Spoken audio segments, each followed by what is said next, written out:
paz do Senhor Jesus para todos. Vamos aproveitar que os irmãos estão em pés e vamos ler a palavra do Senhor.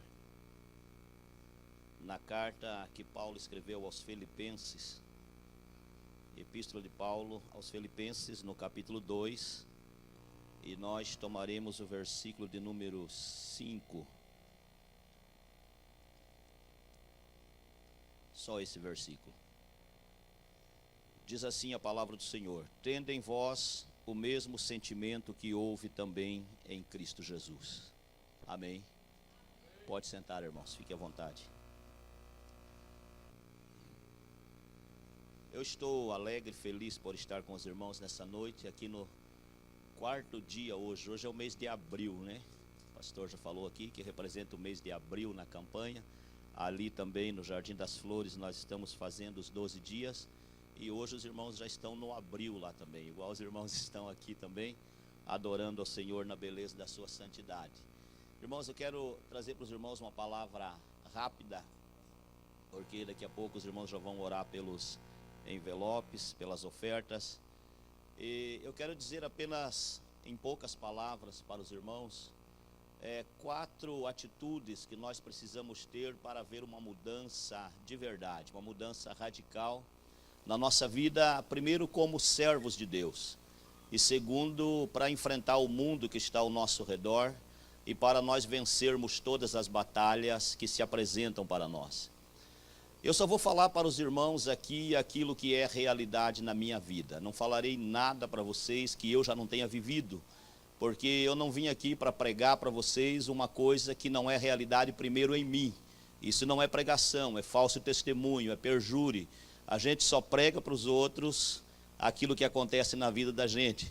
Porque se a gente prega para acontecer na vida do outro aquilo que não acontece na nossa própria vida, então esse testemunho não vai gerar vida. Serão apenas palavras, serão apenas doutrinas.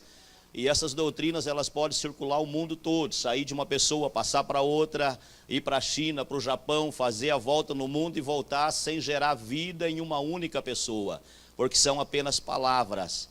Então nós não podemos dizer para os irmãos que tem que acontecer na tua vida algo que ainda não aconteceu na minha própria vida. Se eu estou aqui dizendo para você que isso é real, é porque eu já experimentei isso, eu já provei isso e eu vi que realmente Deus tem a capacidade e o poder de agir da maneira que nós precisamos que Ele haja em nossa vida.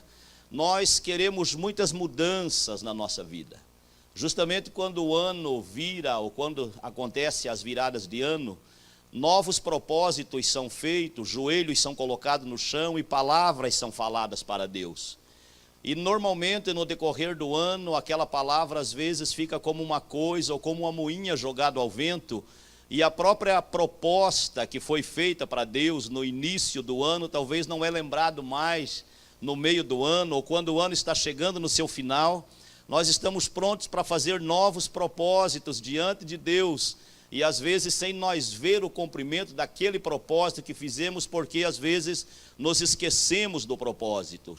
Não é o caso da irmã que testemunhou aqui, que tinha um propósito, tinha uma promessa, e Deus cumpre literalmente a promessa na sua vida, dando-lhe o filho que agora ela balança nos seus braços para a glória do nome de nosso Senhor e Salvador Jesus. Então é um propósito e uma promessa de Deus que o Senhor cumpriu na vida da nossa irmã. Porque nós não podemos ficar fazendo as mesmas coisas e esperar resultados diferentes. Se nós queremos ver novos resultados ou coisas diferentes na nossa vida, nós precisamos ter atitudes diferentes. E atitudes diferentes, ela exige de nós mudança de hábitos. Porque nós temos que mudar hábitos, porque às vezes nós queremos pregar Bíblia, mas nós não lemos Bíblia. Não tem como pregar Bíblia se não ler Bíblia. Esse é um hábito que precisa ser mudado. Às vezes as pessoas querem adorar ao Senhor, querem cantar, querem entoar louvores, mas não se dedica tempo para ensaiar esses louvores, para preparar esses louvores, para apresentar ao Deus do céu aqui na igreja. E então essas mudanças de hábitos precisamos ter. Às vezes nós viemos para a igreja no domingo à noite para assistir um culto, porque essa é outra coisa que nós precisamos mudar, irmãos. Às vezes nós vemos na igreja para ouvir pregadores. Às vezes a gente vem na igreja para ouvir cantores, e a gente não pode vir na igreja só para ouvir pregadores, só para ouvir cantores. Na igreja a gente vem primeiro para adorar a Deus. Porque esse é o principal propósito pelo qual a gente vem aqui, adorar. Se não fosse para adorar, não tinha propósito nós estarmos aqui dentro. E às vezes alguém depois sai pela porta e fala para o porteiro assim, ó, eu não gostei do culto hoje. Mas quem disse que o culto foi feito para você? O culto foi feito para o Deus do céu, que está sendo adorado aqui essa noite. É para Ele que o culto foi feito. O culto não é feito para nós, não é feito para pessoas.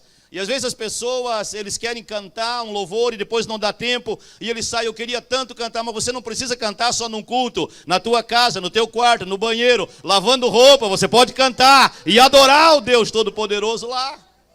Porque Deus se adora em todo lugar. Em todo momento é lugar de adorar a Deus. A nossa adoração não está reservada apenas ao nosso momento de culto. Aqui é o nosso serviço de culto, aonde a gente vem para recarregar as nossas baterias espirituais, para ouvir Deus falar com a gente por meio de sua santa e bendita palavra. Então nós, como cristãos, nós precisamos às vezes ter algumas atitudes diferentes. Precisamos mudar hábitos, mas mudar hábitos de verdade. E nós não podemos também ler a Bíblia ou ouvir a Bíblia e tudo parar apenas no campo da informação. Se você lê a Bíblia toda, ou 2 vezes você lê a Bíblia no ano, ou se você ouve pregações e fica só no campo da informação, nunca vai gerar vida de verdade em você. A vida de Deus só será gerada de verdade dentro de você quando esta palavra ultrapassar o campo da informação e descer no teu coração. Só assim ela vai gerar vida. Caso contrário, você entrará aqui, sairá daqui com a cabeça cheia de Bíblia e o coração vazio da graça de Deus. Então nós precisamos ter muitas mudanças de atitudes para nós vencer tudo aquilo que está proposto para nós. Irmãos, tudo começa com uma simples palavra, chamada fé. A Bíblia diz que sem fé é impossível agradar a Deus. Não tem jeito de você agradar a Deus se não for por meio da fé. É impossível agradar a Ele se não for por meio da fé. E como que a fé vem até nós? Fazendo exatamente o que você está fazendo nesse momento, ouvindo a palavra de Deus. A fé vem pelo ouvir e o ouvir a palavra. Quando você ouve, a palavra entra, aí vai gerar fé em você. E gerando fé, aí as coisas começam a acontecer na tua vida. Porque a fé, ela tem que ser viva. A fé não pode ser apenas um objeto para me dizer, olha, eu tenho toda a fé do mundo. Porque eu já ouvi muita gente, irmãos, dizer que tem toda a fé do mundo e orar por uma dor de cabeça e nada acontecer. E já vi pessoas dizer assim que tem a fé fraca, mas orar por um canceroso e Jesus curar na hora, instantaneamente. Por quê? Porque a fé operante, ela é diferente da fé que simplesmente é expressada por palavras. A fé operante, às vezes ela não se mostra, mas ela está ali viva e ela está em ação. É a fé que faz as coisas acontecer. Sem fé é impossível agradar ao Senhor, né? Como que eu vou adquirir fé? Fé não é uma coisa que você compra no supermercado. Fé é uma coisa que só entra em você por 2 vias: pelo teu ouvido e pelos teus olhos. Pelo teu ouvido quando você ouve a palavra e pelos teus olhos quando você lê a palavra. São as únicas 2 vias da fé entrar em nós, não tem outro jeito. Não é um produto que você chega diante de Deus, dobra o joelho e fala, Deus me dá fé. Um discípulo falou isso para Jesus. Jesus não falou para ele que ia dar fé a ele. Quando Jesus falou assim, ó, se tiveres fé como um grão de mostarda, direis a esse monte, arranca-te pela raiz e vai te plantar nos mares, e ele vai obedecer. Quando o discípulo ouviu isso, ele ficou espantado. Ele olhou para Jesus e ele só falou uma frase e disse, Senhor, aumenta a minha fé. E a maneira deles ter a fé aumentada era ouvir o ensinamento de Jesus. Não tinha outro jeito. Então, e conforme eles ouviam a palavra de Jesus, a fé deles estava sendo aumentada. Quando Deus chamou Abraão, Abraão precisava fazer 3 coisas que todo filho de Deus precisa fazer, para mostrar que você verdadeiramente tem fé em Deus. Abraão, quando foi chamado, ele peregrinou a terra, o seu comprimento e a sua largura. Se vocês observarem, aquela terra era uma terra de maldições. Era uma terra habitada pelos filhos, pelos descendentes de Cão, pelo Canaã, que era neto de Noé, uma pessoa amaldiçoada. Então todos os habitantes daquela terra, dos cananeus, eram um povo amaldiçoado. E quando Abraão estava peregrinando por aquela terra, cada passo que Abraão dava, ele estava curando aquela terra para o povo de Israel habitar ali no futuro. Então quando Abraão sobe, a primeira coisa que Abraão faz, ele chega num lugar chamado Siquém. Quando Abraão chega em Siquém, ele vai construir um altar em Siquém. Porque a palavra Siquém, irmãos, quer dizer ombro. E ombro, para nós, é o lugar que está a maior força do corpo humano. Aquilo que você não consegue levantar com a mão, se você ponhar o ombro debaixo, você levanta. Então a palavra Siquém é ombro, força. E é justamente em Siquém que Abraão constrói o primeiro altar. Construindo esse altar em Siquém, e começa a adorar em Siquém, Abraão está dizendo que ele não dependia mais da sua própria força, mas que Abraão queria a força de Deus sobre a vida dele. Porque ele sabia que pela própria força ele não conseguiria conquistar a terra de Canaã, mas com a força de Deus, Abraão poderia conquistar tudo na sua vida. Glória a Deus. Então o primeiro altar que ele constrói é o altar aonde ele diz para Deus: a minha força não dá, Senhor, eu preciso da tua força. E esse é o primeiro altar que você tem que construir na tua vida espiritual, dizendo para Deus assim: a minha força não dá, Senhor, eu não posso andar por ela, mas eu quero andar pela tua força, eu quero andar pelo teu poder, guiado pela tua palavra e guiado pelo teu Espírito Santo. É assim que eu quero andar, Senhor. É isso que nós falamos para Deus. Então ele constrói o primeiro altar, e esse altar você precisa construir, porque é o tratamento com a tua natureza. Se não houver esse tratamento com a tua natureza, você nunca vai conseguir gerar o teu Isaac. Porque eu poderei pregar no mundo inteiro e converter pessoas, mas converter pessoas não quer dizer gerar filhos. Converter pessoas é uma coisa, gerar filhos espirituais é outra coisa. As mães que já deram luz aqui sabem a dor que é colocar alguém no mundo, e gerar um filho para Deus também implica em sofrer dores de parto, espiritualmente falando, irmãos. É gerar. Não é você fazer um bonequinho e colocar lá um servinho de Jesus, não. Na obra de Deus não se faz, se gera. E a primeira coisa que tem que fazer para nós poder gerar é nós ter o tratamento com a nossa natureza. E esse tratamento se dá no altar de Siquém. Se você não tiver o altar de Siquém na tua vida, você nunca poderá chegar no altar da proposição.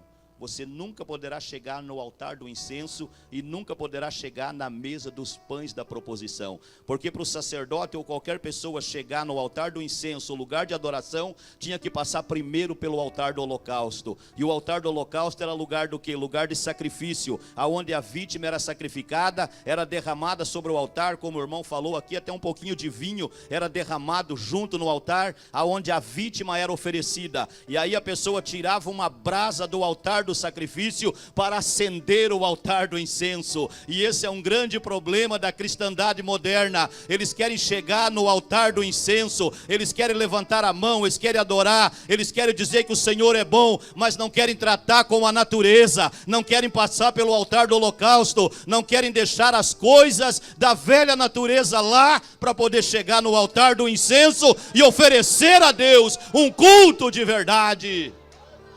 Aleluia. Glória a Deus. Não se chega no altar do incenso se não passar pelo altar do holocausto. Porque se chegar no altar do incenso, sem passar pelo holocausto, a pessoa morre. Por quê? Porque vai oferecer fogo estranho, não está preparado para oferecer fogo ao Senhor. Oh, aleluia. Glória a Deus. Aleluia. Temai, Shanai, Braquiviaste. Eu estou sentindo uma glória de Deus aqui, irmãos. Não se chega no altar do incenso, não vai lá no altar do incenso, se não passar pelo altar do holocausto. Não queira avançar em direção à conquista de Canaã, se você não construir o altar de Siquém primeiro.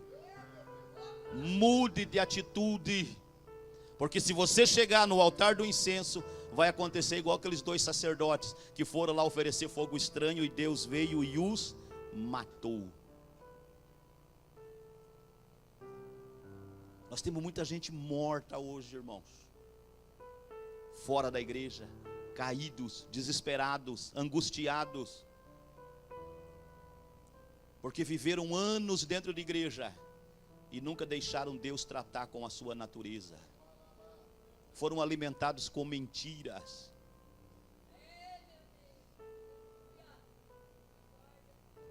Foram alimentados com: receba a chave de carro, receba a chave de casa, receba isso, receba aquilo, receba mais não sei o que. Um recebimento de Deus e um culto a Deus e um serviço a Deus sem responsabilidades.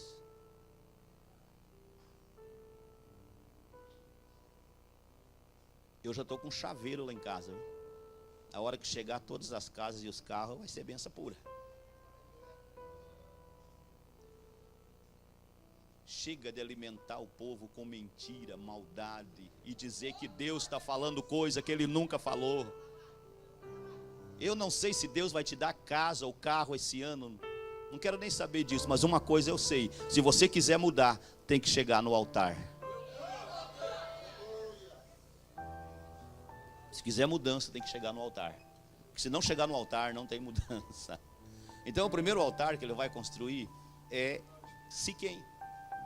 E você vai ver uma coisa muito interessante, porque a Bíblia, irmãos, ela não dá ponto sem nó. A Bíblia é perfeita. Perfeita. Aí você vai ver que ao lado de Siquém tinha a planície de Moré. A planície de Moré era um lugar seco, árido. E a palavra Moré, irmãos, no hebraico quer dizer professor, maestro, alguém que ensina. Está entendendo o mistério, irmão? Quando você constrói o altar e você deposita nele o teu ombro, a tua força, e você diz que Deus é a tua força, aí Deus diz: se você agora confia somente em mim, então eu sou o teu professor daqui para frente.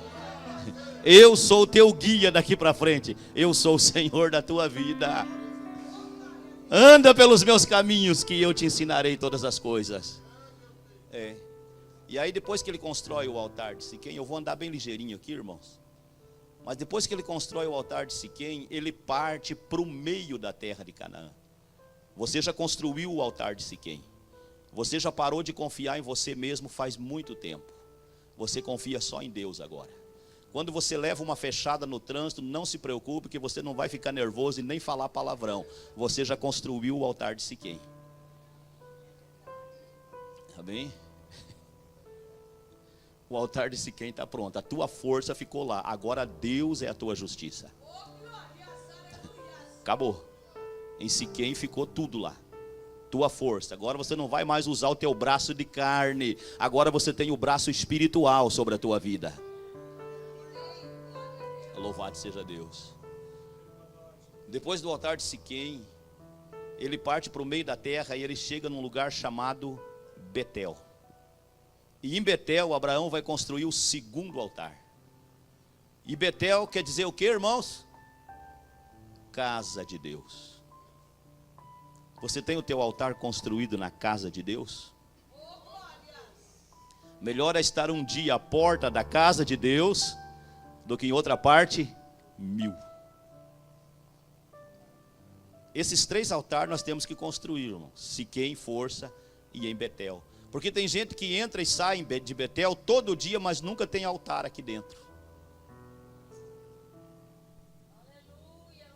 E a gente precisa ter altar em Betel. Sabe por quê? Porque quando se tem altar, o que eles deixavam no altar? No altar eles deixavam tudo. Aí quando você entra aqui em Betel e você não tem altar, você sai, você leva tudo de volta. Mas quando você tem altar construído em Betel, você entrou, você deixa tudo em Betel e sai livre para adorar o Senhor que fez o céu e a terra. Sai livre. E o interessante também, irmãos, é que do lado de Betel ficava um território ou um lugarzinho chamado Ai. E Ai quer dizer velha natureza, quer dizer monturro, quer dizer lixo, quer dizer lugar de jogar tudo que não presta. E se você observar na Bíblia, você vai ver que quando Abraão adorava em Betel, ele virava as costas para Ai. Ele estava com a frente voltada para Betel e as costas viradas para Ai. Aleluia. Isso quer dizer o que, irmãos? Que quando você entra em Betel para adorar, você vira as costas para o mundo. Nada que é do mundo entra com você em Betel. Tudo que é do mundo, da velha natureza, do pecado, da imundícia, do monturro de lixo, fica tudo lá em Betel. Você vira as costas para tudo isso, porque isso não te interessa mais. O que interessa para você agora é Betel, presença de Deus, casa de Deus, adoração a Deus e mundo para trás de nós, irmãos. Para trás. E quando você constrói esse altar em Betel, não precisa você ficar se alugando. Tem uns irmãos que ficam se alugando. Eles querem vencer o mundo. Irmãos, você não vence mundo. Mundo você deixa para trás, se vira as costas para ele. Teve um que venceu o mundo. Jesus disse: eu venci o mundo. E se você está em Jesus, o mundo já está para trás, já está vencido. Não lute mais contra inimigos vencidos, porque o mundo já é vencido para nós, irmãos. Já acabou. O mundo já acabou, pastor John. Está vencido, é inimigo que já está para trás, já era. Glória a Deus. Nós só temos mais um inimigo para vencer, irmão, só mais um. A morte. Só esse. Paulo disse que esse é o último. E daqui uns dias nós chega lá. E essa morte vai ver o que nós vamos fazer com ela. Quando nós voltar dos mortos, quando os mortos voltarem, quando a morte for vencida, ela vai ter que liberar todos os mortos. E aí cumprir-se a palavra, tragada foi a morte pela vitória. E aí Paulo diz: morte, aonde está o teu aguilhão? Acabou. Você já é vencedor, irmão. Sabe por quê? Porque a morte de Cristo foi a tua morte. A ressurreição de Cristo foi a tua ressurreição. E é tão interessante quando você chega em Betel, porque Betel é lugar de buscar do céu. E Colossenses 3, a Bíblia diz assim: se já ressuscitaste com Cristo, buscai as coisas do alto, aonde Cristo está assentado à direita do Deus Todo-Poderoso. Então não é uma questão que eu vou ressuscitar, eu já ressuscitei. Eu estou vivo no meu espírito, adorando o Deus Todo-Poderoso no altar de Betel. É só corpo que vai ressuscitar, irmãos. No espírito você já ressuscitou.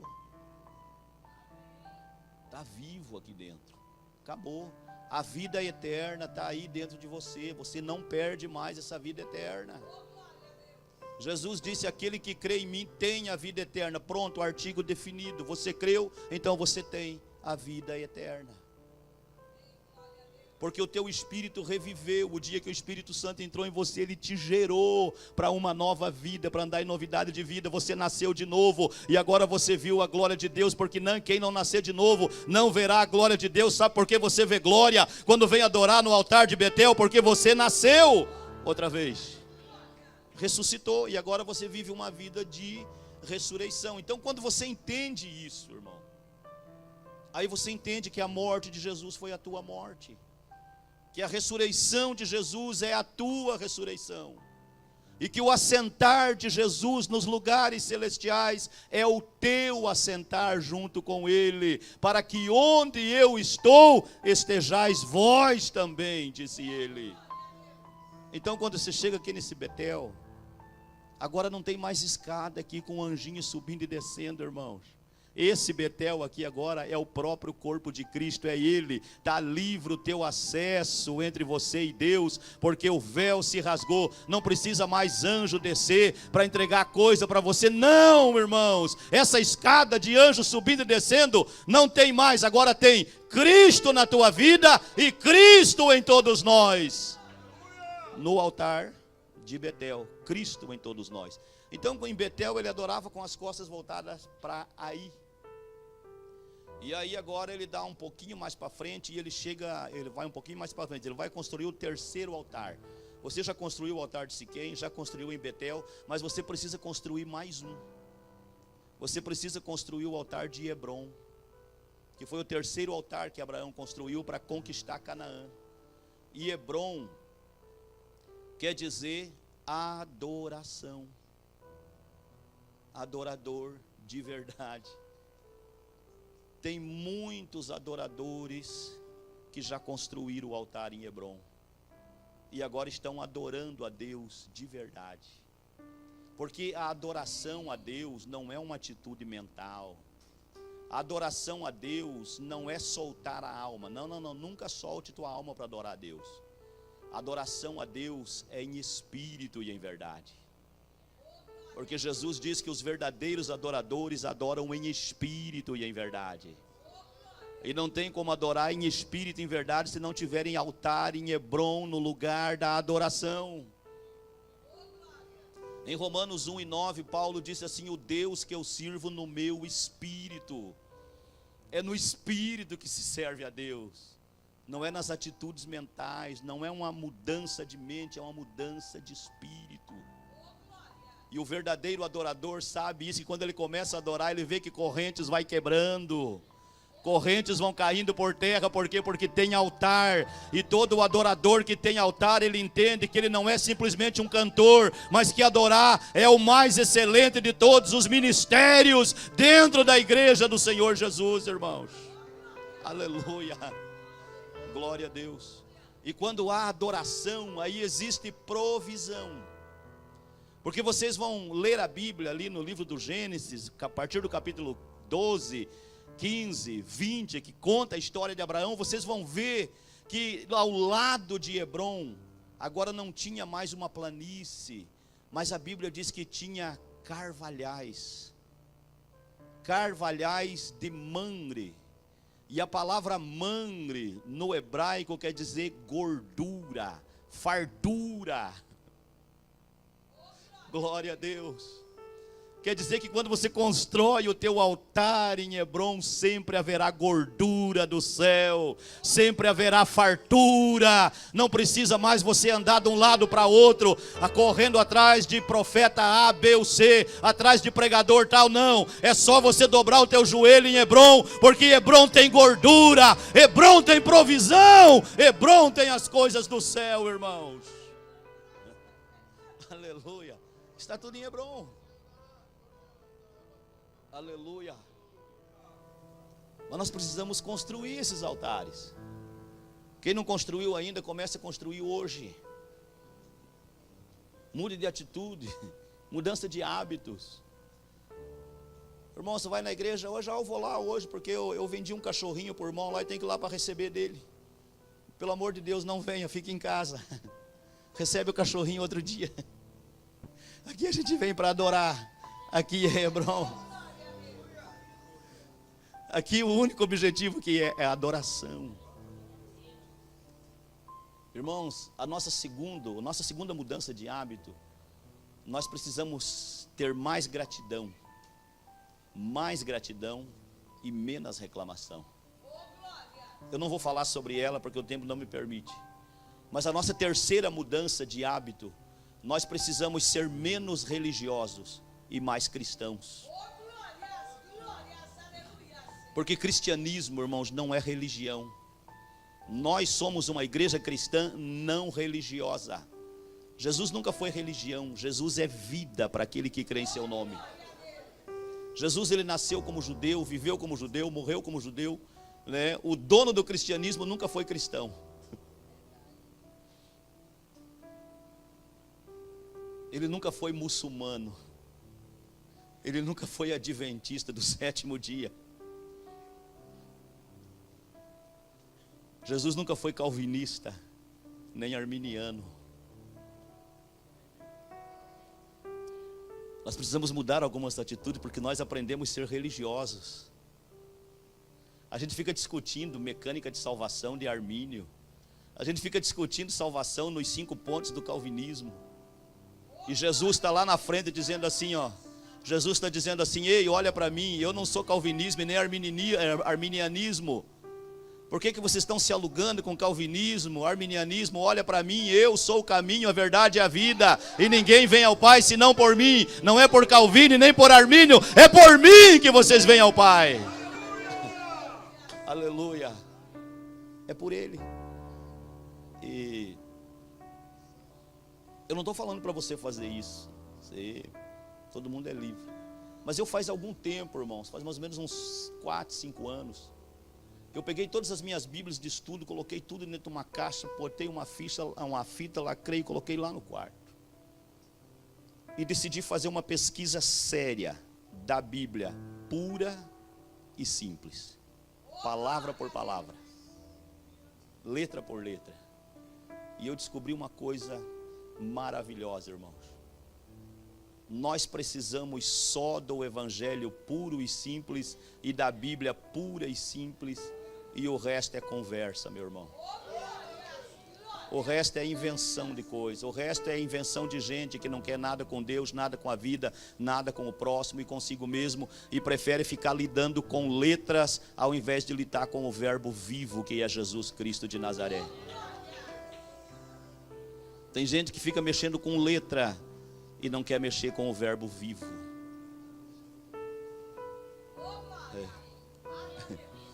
Eu sou o pão vivo que desceu do céu. E aí nós se tornamos tão religiosos que nós ficamos arrumando almoxerifado de almas para o outro lado da vida. Quando alguém perde um ente querido, a gente quer explicar onde é que está aquela pessoa, onde é que está aquela alma, onde é que está aquele espírito. O que importa para nós? O ladrão que estava pregado na cruz ao lado de Jesus falou assim: Senhor, lembra-te de mim quando vier como rei. E Jesus falou: hoje mesmo você estará comigo no paraíso. Irmão, o que mais eu quero saber sobre vida após morte? Se eu sei que aonde está a presença de Jesus, aí é o paraíso. Aí as pessoas argumentam: mas pastor, mas Jesus não foi para o céu naquele dia. Não interessa. Aonde está a presença dele, aí é o paraíso. Se ele falou para o ladrão que era, então era paraíso e acabou. Glória a Deus.